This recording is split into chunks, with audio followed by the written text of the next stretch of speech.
Bwana Yesu asifiwe. Ninakusalimu katika jina la Yesu. Mungu akubariki kwa kufungua channel yangu ya YouTube. Mungu akubariki kuendelea kufuatilia mafundisho ambayo ninaposti kwenye channel yangu ya YouTube. Leo tutakwenda kujifunza kichwa cha ujumbe unasema mambo matatu ya kujua juu ya maskini. Mambo matatu ya kujua juu ya maskini. Roho Mtakatifu akakufundisha kwenye mafundisho haya. Roho Mtakatifu akakusaidia mafundisho yafanyike msaada kwako katika jina la Yesu Kristo wa Nazareti aliye hai. Kuna mambo matatu ambayo ni muhimu kujua juu ya umaskini. Najua kwamba hakuna mtu anayependa kuwa maskini. Na umaskini ni moja ya adui mkubwa ambaye ameathiri maisha ya watu wengi sana. Watu wengi wanatamani kufanikiwa. Kuna watu wengi wanaochukia umaskini. Lakini vema kujua haya mambo matatu juu ya umaskini. Kumbuka kwamba Mungu anatutaka tuwe na kila kitu. Na ndio maana namwambia Gayo kwamba mpenzi Gayo, napenda ufanikiwe katika mambo yote kama vile roho yako ifanikiwa. Waraka wa tatu wa Yohana. Kwamba nataka ufanikiwe katika mambo yote na kuwa na afya njema kama vile roho yako ifanikiwa. Mungu alipokuwa anawaambia wana wa Israeli anawatoa wana wa Israeli kutoka Misri, aliwatoa wakiwa matajiri. Hakutaka wao maskini. Hakutaka wao maskini. Waliondoka na vitu vingi na utajiri mwingi wa Misri. Kwa Mungu anataka tuwe na kila kitu. Kama maandiko yanasema pia Bwana ni mchungaji wangu sitapungukiwa na kitu. Mungu hataki tupungukiwe na kitu, anataka tuwe na kila kitu. Na kazi ya Mungu hatuwezi kuifanya kwa uhuru endapo tuna upungufu, endapo ni maskini. Hatuwezi kufanya kazi kwa uhuru. Yapo maeneo mengi ambayo tunahitaji kupeleka utumishi wa Mungu, yapo maeneo mengi ambayo tunahitaji kupeleka injili, lakini injili hii inahitaji fedha, Kwa mambo matatu ya kujua juu ya umaskini. Mungu hapendi. Kumbuka kwamba Mungu hapendi. Sio kwamba hilo ni jambo langu la kwanza, lakini Mungu hapendi sisi tuwe maskini, anataka tuwe na kila kitu. Ndio maana Paulo anaandika waraka anasema kwamba kila mtu afanye kazi apate kitu cha kumpatia mhitaji. Lakini pia kwenye Efeso anasema kwamba hatuhitaji kupungukiwa na kitu, hatuhitaji kuwa na hitaji. Mungu anataka tuwe na kila kitu. Kila kitu. Kila kitu. Mambo matatu ya kujua juu ya maskini. Jambo la kwanza, umaskini ni roho. Umaskini ni roho. Ni vema kama mtu wewe umeokoka ujue kwamba umaskini ni roho. Na kila roho inakuwaga na kazi. Roho Mtakatifu alikuja kwa kazi maalum. Alikuja kwa kazi maalum. Kwa ina kazi, umaskini ni roho. Kwa lazima ushughulikie pia na roho. Usiposhughulika na roho ya maskini, hata kama maeneo mengine utafanya vizuri, inawezekana bado ukawa maskini. Na kama roho ina kazi, itatengeneza mazingira yatakayo kufanya wewe fedha zako zote zipotelee huko. Unaweza ukapata magonjwa ambayo kila wakati wewe ni kutumia hela kwenye matibabu, Kwa kama Roho Mtakatifu alikuja kwa kazi maalum, vile roho tutambue kwamba roho zina kazi maalum. Kwa roho ya umaskini ikiwepo kwenye maisha yako, itatengeneza mazingira ambaye yatakufanya wewe unapoteza hela zako, ambaye yatakufanya wewe usifanikiwe. Umepata hela yako, mara kumetokea tukio aidha la ugonjwa, ambayo hela zote ulizozipata unazipelekea kwenye matibabu. Kwa umaskini kama roho itatengeneza mazingira yatakayo kufanya wewe unapoteza fedha zako. Kumbuka kwenye Luka 8:43 inazungumzia habari ya binti ambaye mwanamke alikuwa anatokwa na damu. Maandiko yanasema kwamba alipoteza hela kwa matabibu wengi kwa ajili ya matibabu. Fedha zake zote zilipotea. Yamkini aliuza kila kitu alichokuwa nacho kwa ajili ya matibabu. Akabaki hana kitu. Ameteseka kwenye hiyo hali kwa muda wa miaka 20.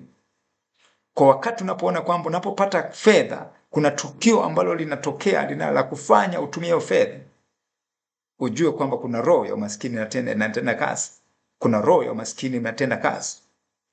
Lakini tumepewa jina linalopita majina yote, lazima ushughulike na hiyo roho kwa jina la Yesu. Kwa jina la Yesu. Kumbuka Yesu Kristo alifanyika maskini ili kwa umaskini wake sisi tuwe matajiri.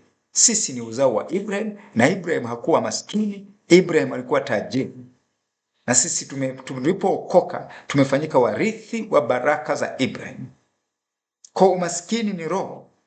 Umaskini ni roho. Umaskini ni roho.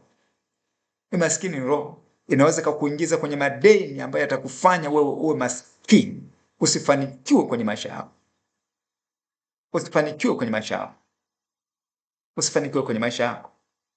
Hoyo umaskini, jambo la kwanza la kujua juu umaskini ni roho. Na kama ni roho, tunatakiwa kulishughulikia kiroho ili mambo mengine yote yaweze kwenda vizuri. Na tunashughulika tunapewa jina linalopita majina yote. Nasema kwa jina la Yesu kila goti litapigwa, lolote mtakaloomba kwa jina langu hilo nitalifanya. Utakaposhughulika na hiyo roho ya umaskini, ukaifunga katika ulimwengu wa roho, ukaiamuru itoke kwenye maisha yako, basi mambo mengine yanaweza kwenda vizuri. Lakini pia umaskini ni mtazamo wa akili. Ni mtazamo wa akili, ni mindset. Ni mindset. Kuna watu wengine ambao siku zote wanawaza maskini tu. Wanawaza mambo magumu tu. Wanawaza fedha ngumu. Kwa ni mfumo wa akili. Na ndio maana tunaposoma kwenye Warumi 12:2, anasema msifuatishe namna ya dunia hii, bali mfanywe upya nia zenu. Be renewed in your mind. Ufahamu wetu lazima uwaze utajiri, uwaze mafanikio. Ufahamu wetu usipopona, haijalishi tutaenda wapi, haijalishi tutapewa mtaji kiasi gani, bado wewe utakuwa maskini tu, hautafanikiwa. Kwa sababu ufahamu wako umejaa tu kwamba umejaa umaskini. Kwa umaskini ni mfumo wa akili. Na ndio maana wasema kwamba umaskini mbaya ni umaskini wa mawazo. Umaskini wa mawazo. Eneo hilo ile ambao watu wenzako wanafanikiwa na kufanya mambo makubwa, eneo hilo wewe ni maskini. Kile unachokifanya hakifanikiwi kwa sababu mfumo wa akili yako umejaa umaskini. Unawaza umaskini. Kila kitu kwako ni kigumu. Huoni hata kitu cha kufanya. Wakati wenzako wanaziona fursa kibao, wewe huoni cha kufanya. Umaskini ni mindset. Umaskini ni mfumo wa akili. Na ndio Paulo anawaandikia Warumi kwamba msifuatishe, Warumi 12:2, msifuatishe namna ya dunia hii, bali mfanywe upya nia zenu. Be renewed your mind.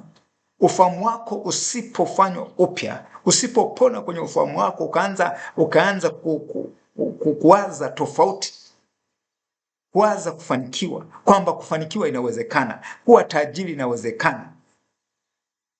Ufahamu wako usipopona, hata ukipewa mtaji wa milioni 10, baada ya miezi muda mchache tu umeshakuwa maskini, huna hata thumni.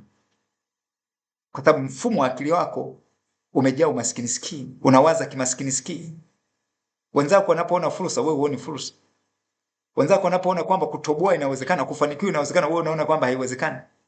Kila kitu kwako haiwezekani. Ukiri wako umejaa kila siku kwamba maisha ni magumu. Kila siku bora ya jana. Umaskini ni mfumo wa akili. Ni mfumo wa akili. Ni mfumo wa akili. Ni mfumo wa akili. Lakini ndio maana pia kwenye Wakorintho wa pili 10:3-5 inasema tukiangusha kila mawazo.